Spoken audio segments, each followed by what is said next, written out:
Dis vir ons as gemeente 'n voorreg om vanaand so saam te wees. Om te dink dat U aan ons gedink het.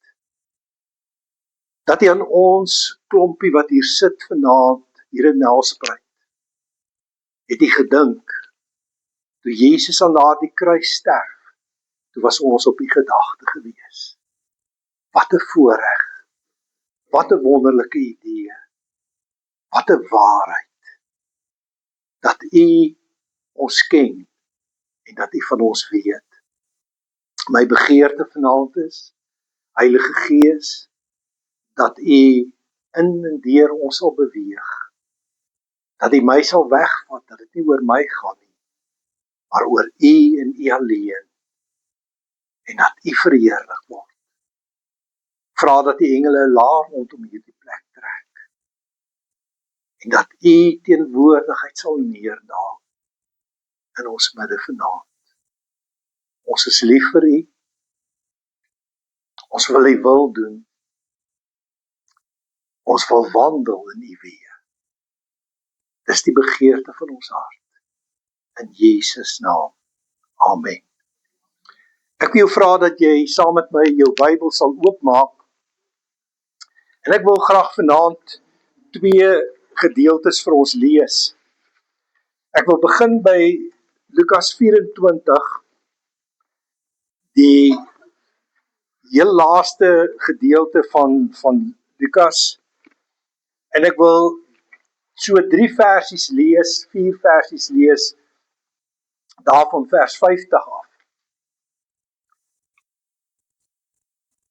En hy het hulle uitgelei tot by Betanië, en hy het sy hande opgehef en hulle geseën, en terwyl hy hulle seën, het hy van hulle geskei en is in die hemel opgeneem.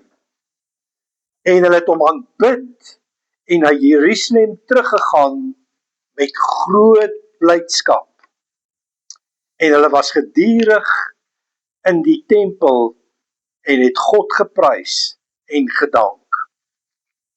Dan blaai saam met my na Handelinge 1 toe.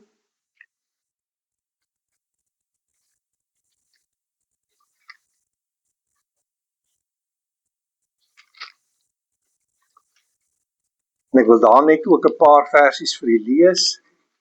Handelinge 1, en ek lees vanaf vers 6 af.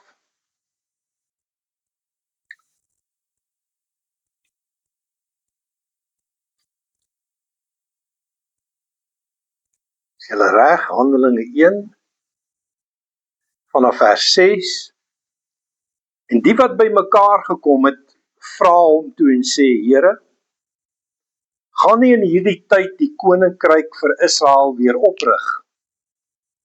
En hy antwoord hulle, dit kom julle nie toe, om die tye of geleenthede te weet, wat die Vader deur sy eie mag bepaal het nie. Maar, julle sal krag ontvang, wanneer die Heilige Gees oor julle kom, en julle sal my getuies wees in Jerusalem, sowel as in die hele Judea en Samaria, en tot aan die uiterste van die aarde. En nadat hy het gesê het, is hy opgeneem terwyl hulle dit sien, en 'n wolk het hom voor hulle oë weggeneem, en toe hulle nog stip na die hemel kyk, terwyl hy weggaan, staan daar 2 manne in wit klere by hulle, wat sê, Galileese manne, waarom staan julle en kyk na die hemel? Hierdie Jesus, wat van julle opgeneem is in die hemel, sal net so kom, soos julle hom na die hemel sien wegvaar het. Wanneer ons hemelvaart vier, dan dink ons onwillekeurig aan daardie dag, toe Jesus sy tydperk as volkome mens op aarde tot einde gekom het, en hy opgevaar het terug na die Vader. Met daardie wonderlike belofte, wat ek en jy weet, wat hy sê, hy sal ons nie wees agterlaat nie. Johannes 14 vers 16 en 17, wat hy gesê het, en ek sal die Vader bid, en hy sal vir julle 'n ander trooster gee, om by julle te bly tot in ewigheid. Die Gees van die waarheid, wat die wêreld nie kan ontvang nie, omdat dit hom sien en hom nie ken nie, maar julle ken hom, omdat hy by julle bly en in julle sal wees. Wat 'n belofte, wat 'n voorreg, en dit het in vervulling gekom. En ons lees in Lukas, dat hy hulle uitgelei het na Betanië toe. Nou in ons terme vandag, Betanië was, jy kan maar sê, soos 'n voorstad van Jerusalem gewees, en dit was ook die woonplek gewees waar Maria en Martha en Lazarus gebly het. En volgens Handelinge was die verwagting van die disippels wat saam met hom was, en die mense wat by hom was, dat hy op daardie tydstip, dat Jesus die koninkryk van Israel gaan oprig. En dit is so tipies van die mensdom, so tipies van ons, om ingestel te wees op die aardse dinge. Here, gaan nie ons nou bevry van die Romeinse ryk? Hierdie politieke juk wat op ons rus, gaan nie ons vry maak daarvan? Weet jy, toe ek dit lees en ek sien dit raak, toe dink ek so daaraan, ek het 'n ou vriend wat tans in die intensiewe eenheid in die hospitaal lê, en hy kan nie praat nie, en hulle het vir hom 'n trachea in sy keel gesit. Dink jy, as 'n mens daar lê, dat jy nog bekommerd is oor die aardse goed? Ek twyfel. As jy daar lê en jy's al hierdie pype gekoppel en al hierdie apparate en goeders, dan twyfel ek, want dan maak dit nie meer saak nie. En as ons maar net besef, Here, dit gaan eintlik oor U en U alleen, oor niks anders nie. Maar dan kom Jesus en hy maak 'n belangrike uitspraak. Handelinge 1 vers 8. Hy sê, julle sal krag ontvang, wanneer die Heilige Gees oor julle kom. En julle sal my getuies wees in Jerusalem, sowel as in die hele Judea en Samaria, en tot aan die uiterste van die aarde. Jy weet, om sy getuie te kan wees, het ek krag nodig. En hierdie is nie menslike krag nie, dis nie menslike wysheid nie, maar dis krag wat van die Heilige Gees aan my gegee word. Maar om te getuig, om vir hom 'n getuie te wees, moet ek iets hê om oor te getuig. Hoe kan ek vir ander mense van Jesus vertel, as daar nie iets met my gebeur het nie? Ek kan nie getuig daarvan wat nie met my gebeur het nie.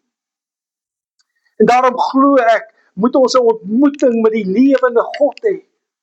Dink maar aan dit wat Jesus vir Nikodemus gesê het, toe hy die Here vra, wat moet ek doen om gered te word? En die Here antwoord hom, hy sê, jy moet weergebore word.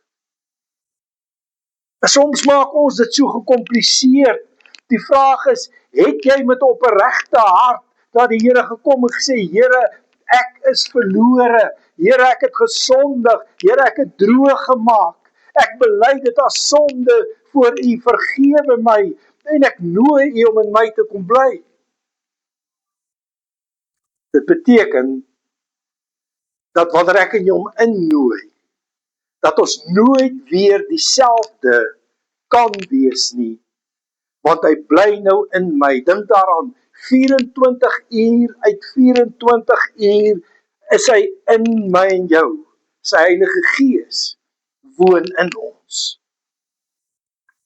So belangrik dat ek en jy dit sal weet, dat ek en jy dit sal besef.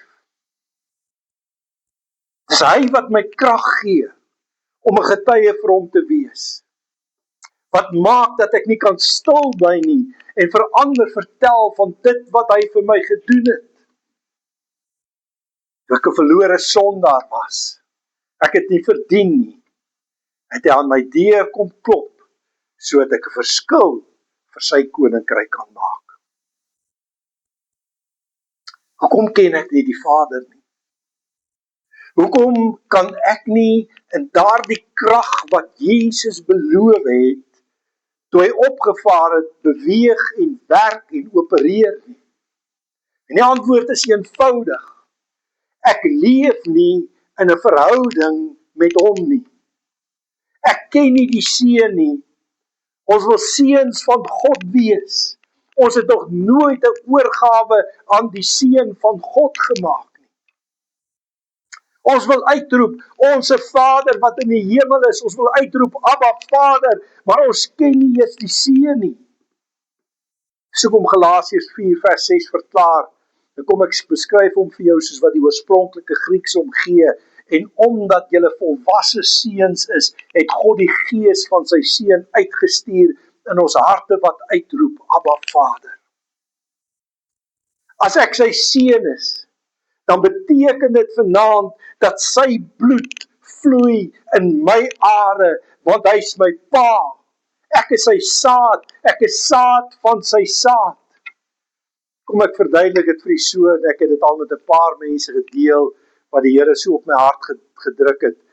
Toe my seun sy toekomstige vrou ontmoet het hy haar na ons huis gebring en haar aan my voorgestel, en ek was oom vir haar gewees. En sy het my altyd oom genoem. En op 'n dag het hulle verhouding ernstig geraak, en het besluit om te trou. Maar tog was ek steeds oom vir haar gewees. Maar die dag toe ek hulle in die huwelik bevestig, en ek verklaar hulle as man en vrou, het daar iets gebeur. Sy is nou met my seun wettig getroud, sy is sy wettige vrou, en van daardie oomblik af noem sy my pa. En sy is net so my kind, soos wat my seun my kind is, omdat sy met my seun in 'n verhouding leef. Solank wat sy met my seun getroud is, en in verhouding met my seun leef, sal ek haar pa wees. En die dag as sy sou besluit om van my seun te skei, en die verhouding te breek, en is ek nie meer haar pa nie, want daar is niks wat ons verbind nie. Net so met my en jou. Solank ons in verhouding met die seun lewe, solank ek en jy met die seun getroud is, kan ons sê, Abba Vader, my papa. Sien, ons sit, en ons wil vaders uitroep, en ons wil sê, Abba Vader, maar ons het nog nie eens die seun ontmoet nie. Jy ken nie die seun nie, maar jy wil hom pa noem.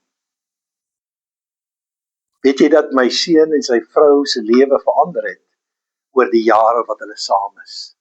As kinders, hulle doen saam dinge, en ek bly hulle pa. Maar ek en jy wil verklaar, ons het die seun ontmoet, maar ons lewe soos dit nog 'n jaar of 2 jaar terug was, leef ons. Dink is tyd dat ons koppe in skaamte laat sak en sê, Here, vergewe my, dat ek nie verander nie. Jy geweet, geen vuurpyl kan gelanseer word sonder vuur nie. Of dit nou 'n vuurpyl is, 'n cracker is wat jy skiet hieroor, nuwejaardag of oudjaarsdag, of 'n groot vuurpyl wat Amerika afskiet, daar's altyd vuur by betrokke. En daardie vuur is die dunamiskrag waarvan die Here Jesus gepraat het, wat elkeen van ons moet ontvang om sy getuie te wees. Sonder vuur, geen krag nie, geen verwagting nie, niks nie. En ek en jy kan nie sy opdrag uitvoer as ons nie aan die brand word vir die Here nie. Wanneer laas jy toegelaat dat die Here 'n vuurhoutjie vat en jou aan die brand steek? Wanneer laas? Wanneer laas kan jy sê, ek het so gebrand, dat ek nie kon stil sit of stil staan nie. Ek moet eenvoudig vorentoe, omdat die vuur van die Gees van God in my brand. Dan kom Lukas en beskryf hierdie gebeure van die hemelvaart en hy sê, hy het sy hande opgehef en hulle geseën. Met ander woorde, terwyl sy hande in die lug was, het hy hulle geseën en is hy van hulle opgeneem. Ek sien so in myself die beeld, die prentjie, hoe die Here Jesus staan en hulle seën. Terwyl hy sy hande so uithou, so uitstrek, toe gaan hy op in die lug in. Ons weet nie wat die seën is waarmee hulle geseën het nie. Maar ek kan my indink dat dit moontlik die seën is wat die Here self vir Aaron gegee het om die volk te seën. In Numeri 6 vers 24 tot 26 wat hy gesê het, die Here sal jou seën en jou behoed. Die Here sal sy aangesig oor jou laat skyn en jou genadig wees. Die Here sal sy aangesig oor jou verhef en jou vrede gee. Ek sê, Here, soos u disippels geseën het, toe u opgevaar het, seën ook vir ons vandag. Ons het dit nodig, dat u hande oor ons uitstrek, dat ons geseën sal wees, dat ons op daardie plek kan wees, waar ons die stem kan hoor, en in die wil kan wandel.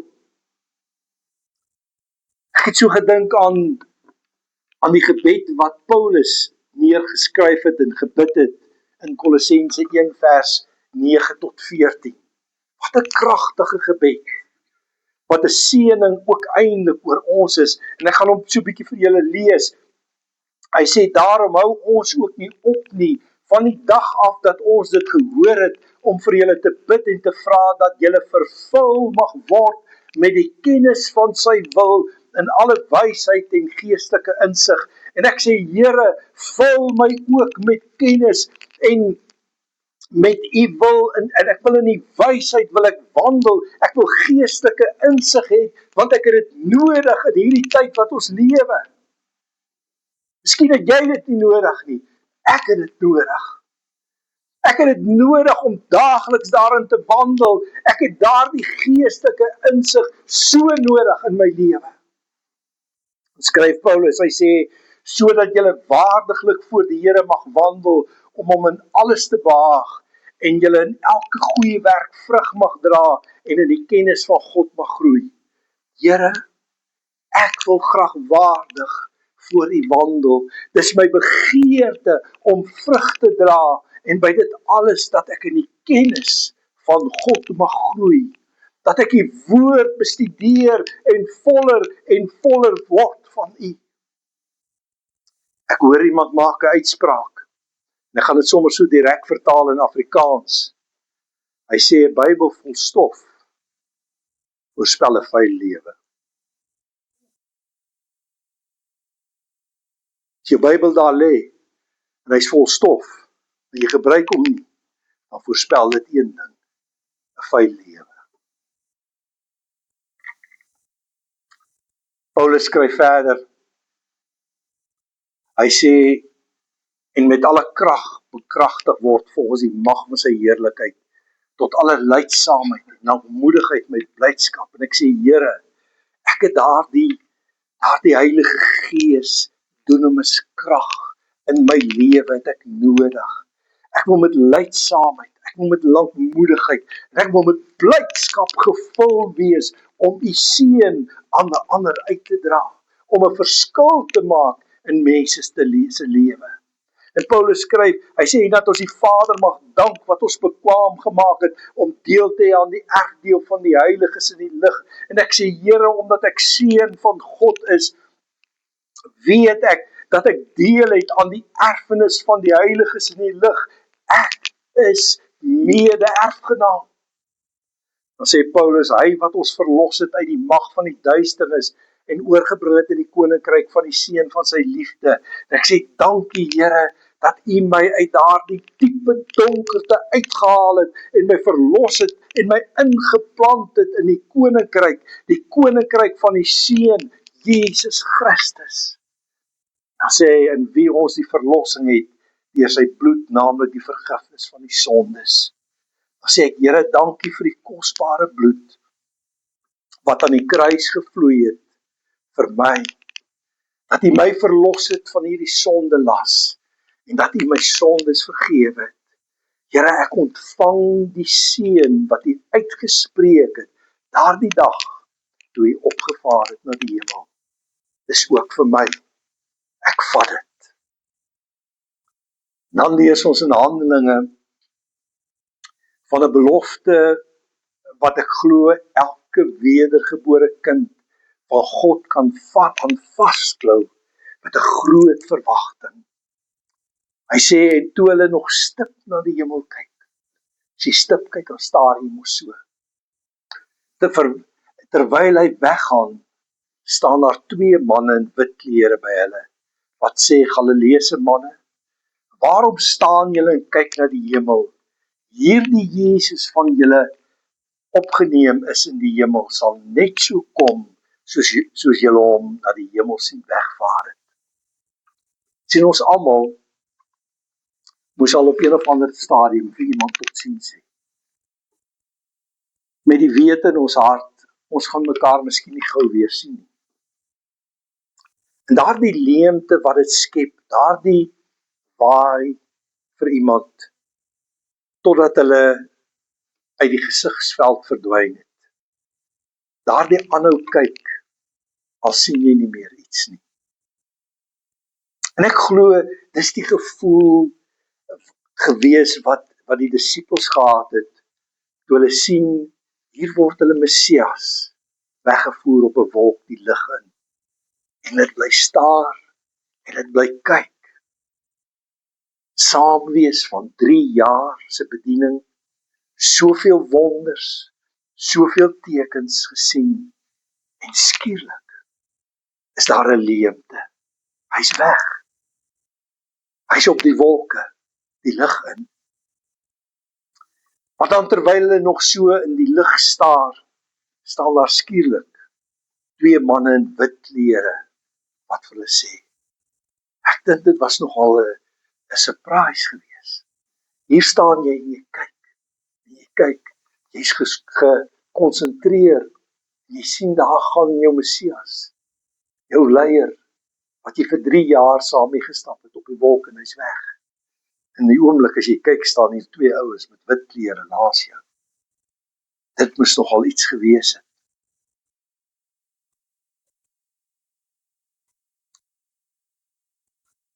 En dan sê daardie twee manne vir hulle, waarom staan julle en kyk na die hemel? Waarom staan julle en kyk asof dit finaal verby is? Maar hoor dan hierdie wonderlike belofte, hierdie Jesus, wat van julle opgeneem is in die hemel, sal net so kom, soos julle hom na die hemel sien wegvaar. Hierdie Jesus kom weer. Hy kom weer soos hy weggeneem is. Dis wat die woord vanaand vir my en jou beloof. Hy kom weer, en my so laat dink aan wat Psalm 104 vers 3 vir ons sê. Hy sê wat sy solders bou in die waters, wat van die wolke sy wa maak. Nou ry ons op 'n wa, wat op die vleuels van die wind wandel. En Openbaring 1 vers 7 wat sê, kyk, hy kom met die wolke en elke oog sal hom sien, ook hulle wat hom deursteek het, en al die geslagte van die aarde sal oor hom rou bedryf. Ja, amen. En dit maak my so opgewonde om te weet, hy kom weer. Daar's hoop, daar's 'n belofte, skep moed vanaand. Die koning van alle konings kom weer. Hy kom op die wolke. En dit my so laat dink aan daardie liedjie wat ons jare terug gesing het, as Jesus kom op die wolke, wie klaar is, gaan dan saam. As Jesus kom op die wolke, wie klaar is, gaan dan saam. Waak, bly in geloof, dat niemand jou die kroon ontroof. As Jesus kom op die wolke, wie klaar is, gaan dan saam. Is jy gereed vanaand? Is jy gereed vanaand as hy kom op die wolke, dat jy kan saamgaan? Sal jy saamgaan as hy kom? of gaan jy agterbly? En dan lees ek iets wat Lukas skryf, wat ons so dikwels mis in die kerk. En dis die blydskap van die Here. Vers 52 sê, en hulle het hom aanbid en na Jerusalem teruggegaan met groot blydskap. Fully understanding that he lives and that he is the Son of God. Is dit nie wonderlik nie? Toe hulle snap dat in spite van die feit dat Jesus van hulle weggeneem is, dat hulle hom nie meer fisies kan sien nie, het hulle geweet, hy is waarlik God, en dit het hulle vreugde gegee. En onmiddellik het dit my laat dink aan daardie verklaring wat Esra gemaak het in Nehemia 8, toe hy sê, and be not grieved and depressed, for the joy of the Lord is my strength and stronghold. En in Afrikaans is dit, wees dan nie bedroef nie, want die blydskap van die Here, dis julle beskutting. En ek dink hierin is iets groot vir my en jou, hier's 'n les vir my en jou te leer. As Satan dit kan regkry om my en jou vreugde te kom steel, wil ek vir jou sê, dan is dit verby met ons. Dan is dit net negatiewe gebeurtenisse wat oor ons pad kom, en hy kom en hy oorwin ons en hy slaan ons plat. Dink maar daaraan as jy nie meer die vreugde van die Here binne in jou lewe het nie. Wat het van jou oorgebly? 'n Verbitterde mens wat kla en oor alles ontevrede is. En tog is die keuse ons, en ek en jy die keuse om te sê, man, ek is bly. Ek huppel vanaand. Hoekom? Want Jesus kom weer. Hy lewe, hy's my koning. Ek is opgewonde. Maar jy sit hier, dit lyk of jy suurlemoensap gedink het. Wees saam met my bly. Die Here Jesus kom weer. Ons kan bly wees, ons kan lag. Paulus verklaar in Romeine 14 vers 17, want die koninkryk van God is nie spys en drank nie, maar geregtigheid en vrede en blydskap in die Heilige Gees. Blydskap in die Heilige Gees. Smile bietjie. Smile, jy kan smile. Ja, wonderlik. Ons kan blydskap hê, ons kan vreugde in die Gees van God hê. Om blydskap te ervaar is 'n vrug van die Heilige Gees hier in ons. Blydskap is iets anders as net om gelukkig te wees. Jy sien, ek is gelukkig as gevolg van goed wat met my gebeur, maar blydskap en vreugde is iets wat hier vanuit my binneste kom en opborrel, wat geen negatiewe ervaring kan uitblus nie. Weet jy wat? Dit het my laat dink aan 'n liedjie wat ons ook dikwels gesing het. The joy of the Lord is my strength. Die vreugde van die Here is my krag. Hoekom kan ek en jy in vreugde uitbars en dans? Hoekom kan ons opspring en huppel? Weet jy hoekom? Want ons is vol van die Heilige Gees. En ons weet, soos Jesus opgevaar het na die hemel toe, so kom hy weer. Sy koms is naby. Sy koms is naby. Kyk jy met 'n verwagting en met blydskap in jou hart, met daardie sekere wete, hy kom weer. Kyk jy elke dag daarna. Roep jy uit.